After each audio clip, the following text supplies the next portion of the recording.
Hey everyone, hope everybody's doing good so far, and I hope you guys are enjoying your night.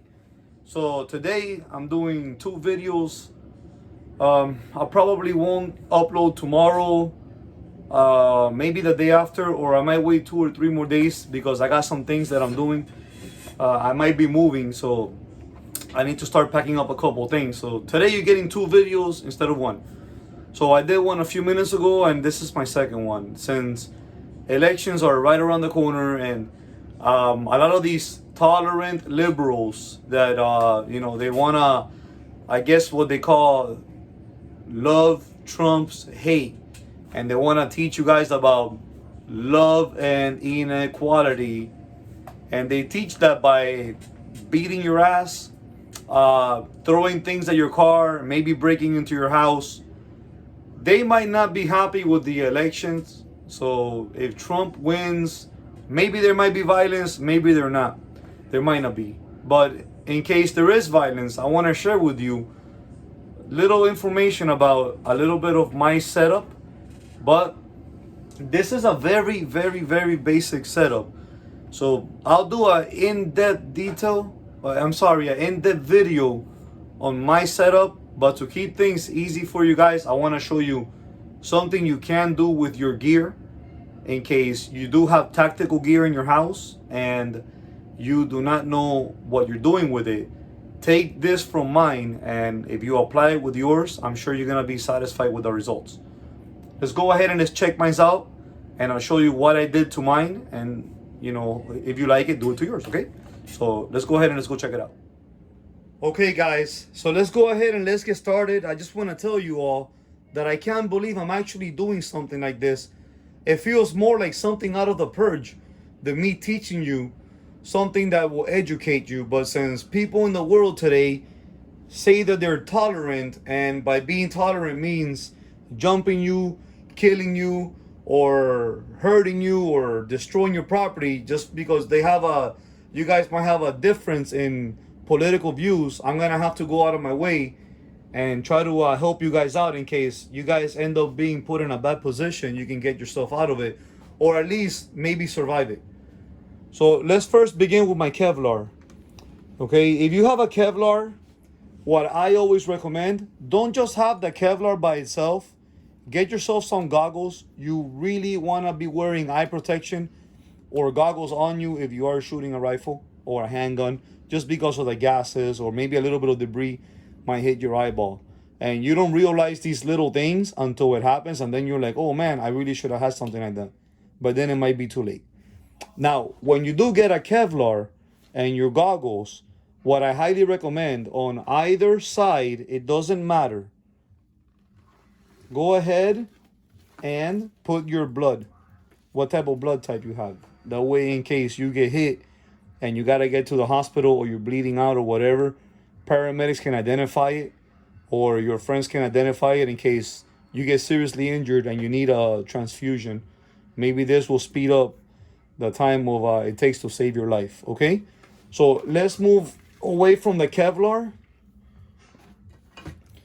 and let's talk about magazines. So I have 2 magazines here in my hands. This is your PMag. These are the new ones that they're selling now in the market.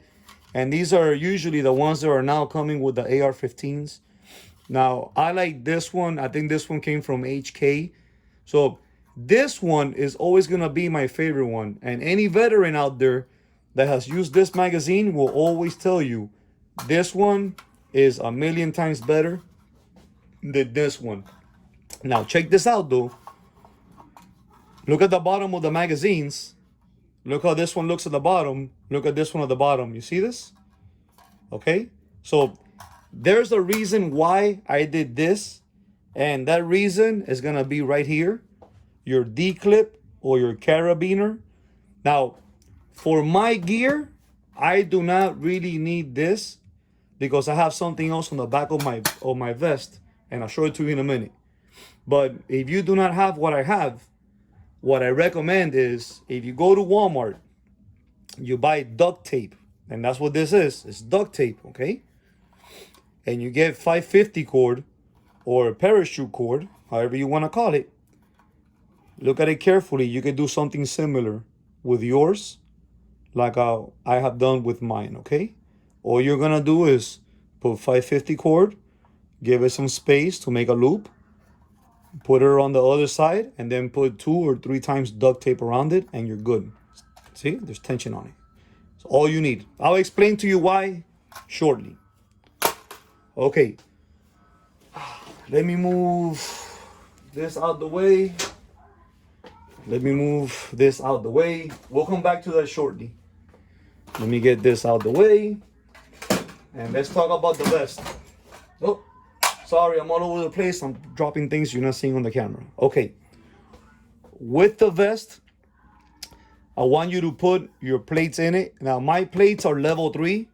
Plates are always going to be debatable. These came from AR 500. Some people say they're good. Some people say they're bad.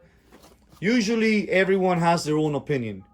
But if you're going to be wearing something like this, make sure you have plates inside of it, because this can actually save your life. So level 3, they have really good reviews, but the better quality plate is the level 4. Okay, mines are not ceramic. Mines do weigh a little more, but they are slimmer.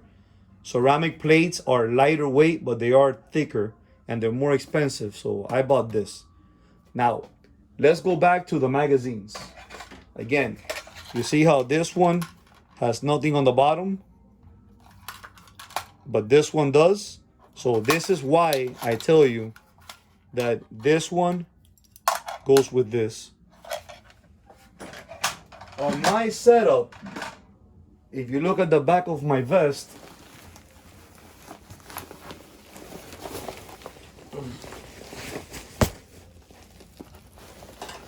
here we go.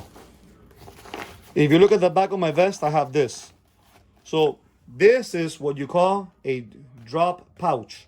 Now, I'm a left-handed shooter, so my drop pouch is on the rear right side, because if I'm shooting with my left hand, when I reload, I use my right hand.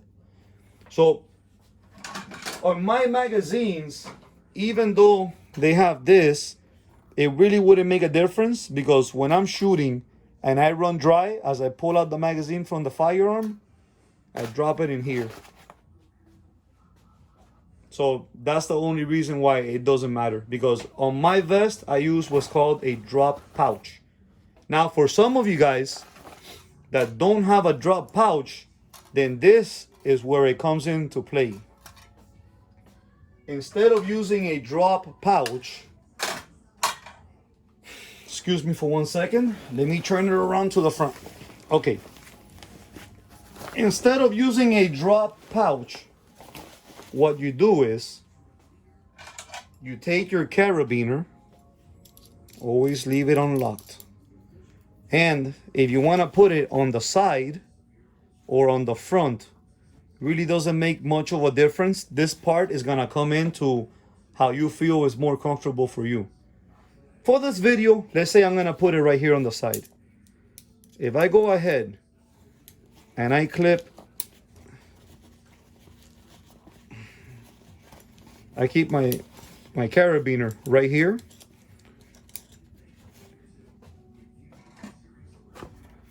When I'm shooting the rifle and I run dry and I pull the magazine out, you go to your clip and you hang the empty magazine right there. That's what it looks like. See, it's hanging.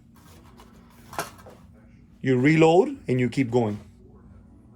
Like I said, this is why on my vest, it doesn't matter if my magazines have this or not, because on my vest, I have in the back the drop pouch. If you do not have this, I highly recommend you do something like this and get yourself a good carabiner, okay? Now, on my vest, I don't have a first aid kit put on it. I don't have a first aid kit put on it, but I do have a first aid kit. So on my vest, this is my first aid kit. Just like on the helmet, it has my blood type. My first aid kit also has my blood type on it. But the reason why it's not on the vest, on the MOLLE mounted, if you do not know what the MOLLE is MOLLE, and this is the MOLLE. See this? This is all MOLLE. So the reason why my first aid kit is not on my molly is because on my vest, I actually have it set up to where I put the vest on. This will go over my vest once I have the vest on me. And right here, I keep this data book right here, the pouch, where I keep my data book and other information. Instead of wanting to look all cool and tactical and having a drop holster is the one where the gun hangs on the side of your thigh. Instead of doing that, I keep my gun on me. I keep the magazines here. And then on the back or on the side is where I will take my first aid kit and I will mount it. But I actually will take my kit and put it on after I put this on. Okay, and so that's the reason why when you look at my vest is plain, but you know, you always want to have the right setup. So guys, this is gonna be it for this video. I really wanna thank you all for taking the time to watch my stuff. Please do not forget to like, share, subscribe, leave a comment below. I really want to know what you think. If you don't have nothing like this, try my setup. Do it like mine. It's not hard to set it up. It's very easy. It'll take a few minutes of your time. You might like it. If you don't like it, you can always move things around. But if you do have your setup and you prefer yours, go ahead and stay with yours. I just want to show you guys mine in case you want to get ideas or you didn't think of something like what I have. Now, if you guys don't have a vest, you know, you still have time to get it. And let's just hope that November 3rd, everything turns out fine and we don't have, you know, the stupid little race war that some of these maniacs want to have. Since we are living in the real world, this is not a movie. We're not in the purge. But for some crazy reason, if you have gear because you're worried that something might happen, take a page from my book and set up something similar to mine. Anyways, guys, that's going to be it. Keep yourself safe out there and enjoy your night.